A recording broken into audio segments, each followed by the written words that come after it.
ছিল না। ছেঁড়া বলের ভেতর কাপড় ঢুকিয়ে প্র্যাকটিস করতো ছেলেটা। খেলার সময় একটু দৌড়দৌড়ি করলেই হার্টবিট তরতর করে বেড়ে যেত তার। ডাক্তার বলেছিল ফুটবল খেলা না ছাড়লে হার্ট অ্যাটাক হতে পারে। রাশিয়া পর্তুগালের খেলা খেলতে নামার আগে বছর 20 ছেলেটি জানতে পারে মৃত্যু হয়েছে তার বাবার। সেদিন ড্রেসিং রুমে কান্নায় ভেঙে পড়েছিল ছেলেটি। তবে পরে ওই ম্যাচেই ম্যান অব দ্য ম্যাচ হয় সে। একসময় ছেঁড়া জামা পরে স্কুলে যাওয়ার সময় যাকে ব্যঙ্গ সহ্য করতে হয়েছিল, আজ সেই ছেলে পৃথিবীর সবচেয়ে দামি ব্র্যান্ডের জামা কাপড় পরে। আজ সেই ছেলেটারই সম্পত্তির পরিমাণ প্রায় 8,000 কোটি টাকা। কিন্তু আজও সেই ছেলেটা প্রতিটা বড় অনুষ্ঠানে নিজের মাকে নিয়ে যায়। মাকে প্রতিটা অনুষ্ঠানে নিয়ে যাওয়ায় বান্ধবীর আপত্তি আছে শুনে তৎক্ষণাৎ নিজের বান্ধবীকে ছেড়ে দেয় ছেলেটা। এতটাই শক্তিশালী এই ছেলেটার শিকড়ের টান। হ্যাঁ, আপনারা ঠিক ধরেছেন, আমরা আজকের ভিডিওতে কথা বলছি ক্রিশ্চিয়ানো রোনাল্ডোকে নিয়ে।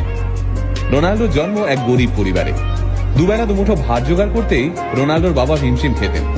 ভালো জামা কাপড় কিনে দেওয়া তো দূরের কথা, তাই ছেঁড়া জামা পরেই স্কুলে যেতে হতো তাকে। বাড়ির আর্থিক অবস্থা খারাপ, বাবা সারাদিন মদের নেশায় ডুবে থাকে। নোংরা জামা কাপড় পরে স্কুলে গেলে কপালে জোটে শিক্ষকদের গঞ্জনা। তাই কয়েকটা পয়সার জন্য খুব ছোট থেকেই সাফাই কর্মীর কাজ করতে থাকেন রোনাল্ডো। অবশ্য সমস্ত গঞ্জনা, অবহেলা এবং বঞ্চনার বদলা তিনি তুলতেন ফুটবল মাঠে। ফুটবলের শট মেরে নিজের থেকে বয়সে বড় ছেলেদের ড্রিবল করে মাঝমাঠ থেকে ফ্রি কিক মেরে তিনি চমকে দিতেন সবাইকে। এমনিতে রোগা লিকলিকে চেহারার এক ছেলে, কিন্তু মাঠে নামলেই যেন তার উপর ভর করত এক দানবীয় শক্তি। বাবা ছিলেন স্থানীয় এক ক্লাবের বল বয়, তাই সেই ক্লাবের কর্তারা 12 বছরের রোনাল্ডোকে সুযোগ দেন এই ক্লাবে।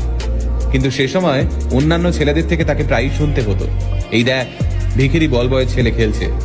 একদিন মেজাজ হারিয়ে রোনাল্ডো সেই ছেলেদের সঙ্গে হাতাহাতিতে জড়িয়ে পড়েন। ফলে ক্লাব থেকে তাড়িয়ে দেওয়া হয় রোনাল্ডোকে। আবার পাড়ার রাস্তার মধ্যেই বয়সে বড় ছেলেদের সঙ্গে সকাল থেকে বিকেল পর্যন্ত চলতে থাকে প্র্যাকটিস। একদিন রাস্তায় এইভাবেই ফুটবল খেলার সময় তিনি নজরে পড়েন পর্তুগালের ক্রীড়া মন্ত্রণালয়ের এক সদস্যের। রোনাল্ডোর খেলা দেখে মুগ্ধ হয়ে যান সেই সদস্য। সরকার থেকে রোনাল্ডোকে সাহায্য করা হয়। জায়গা হয় পর্তুগালের স্পোর্টিং সিপিতে। প্রথমে 16 বছরের রোনাল্ডোকে জুনিয়র টিমে নেওয়া হলেও তার প্রতিভা দেখে তাকে সিনিয়র টিমের হয়ে খেলার সুযোগ দেওয়া হয়। সিনিয়রদের সঙ্গে খেলতে নেমে একটু নিরাশ করেননি রোনাল্ডো। প্রথম ম্যাচেই 2 গোল করেন তিনি। তখনই 16 বছর বয়সী এই বাচ্চা ছেলের পারফরমেন্স দেখে তাকে দলে নেওয়ার জন্য ঝাঁপিয়ে পড়ে লিভারপুল,